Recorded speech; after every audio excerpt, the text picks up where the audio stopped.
L'envoyé spécial du président de la République du Sénégal, Aminata Touré, a présidé le 5e symposium annuel sur la gouvernance, la paix et la sécurité en Afrique, qui a démarré aujourd'hui et sera clôturé le 25 novembre prochain.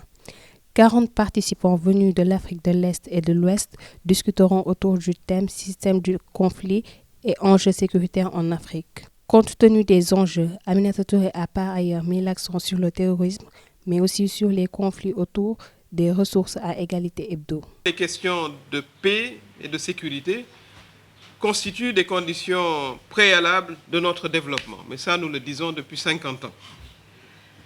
Ces dernières années, on pourrait dire ces 20 dernières années, dans toute l'Afrique, et particulièrement dans les régions du Nord et de l'Ouest, on assiste à différents types de conflits qui perdurent.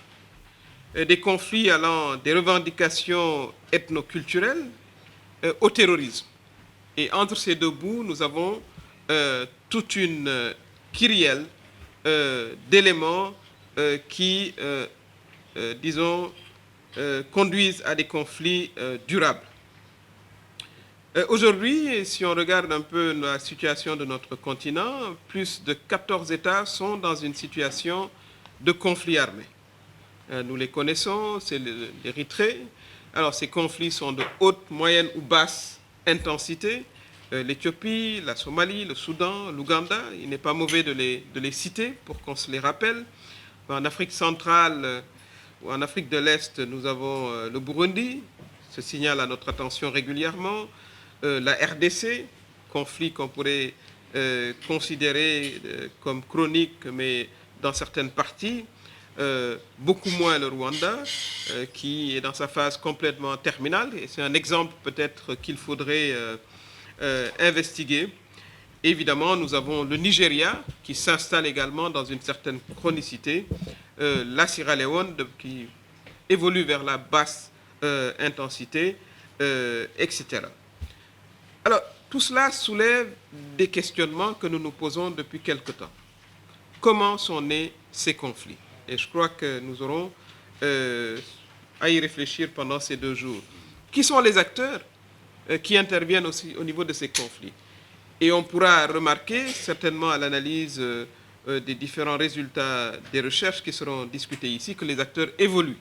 De combattants spécialisés, on est passé dans beaucoup d'endroits à des combattants qui viennent, du monde civil et qui se militarisent pour des raisons qui n'ont rien à voir, certainement, avec les raisons qui ont suscité les conflits.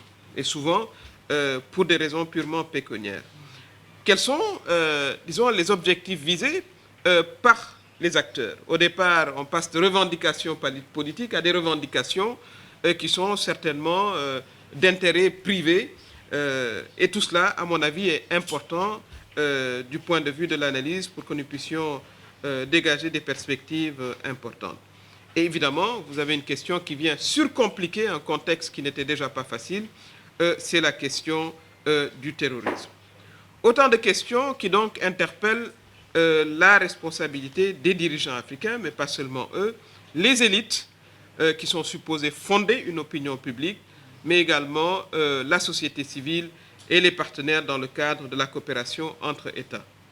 Mesdames, Messieurs, à la lumière de ces questions, je voudrais partager quelques pistes qui seront certainement approfondies tout au long de ces 2 jours de discussion.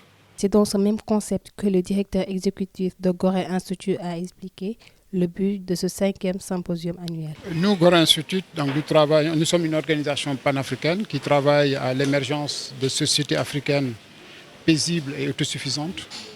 Et c'est en ce sens-là que dans notre mission, ayant une prérogative, une mission panafricaine, que nous avons pensé nécessaire aussi de regrouper des acteurs travaillant pour la paix et la sécurité en Afrique, ici à Gorée, pour un petit peu essayer de contribuer à trouver des solutions aux défis qui se posent en Afrique, notamment les défis liés à la gouvernance, la paix et la sécurité.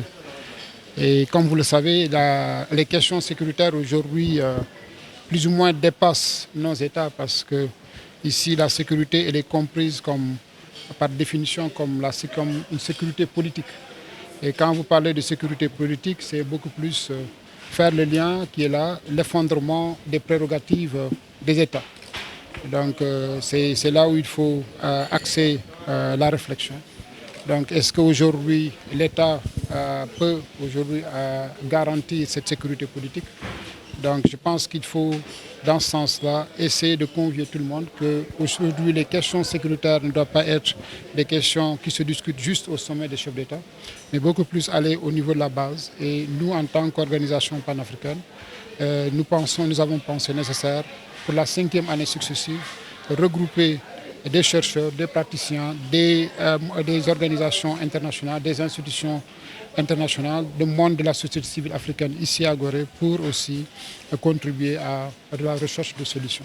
Une photo de famille a été prise par les 5 participants pour le démarrage du 5e symposium annuel sur la gouvernance, la paix et la sécurité en Afrique.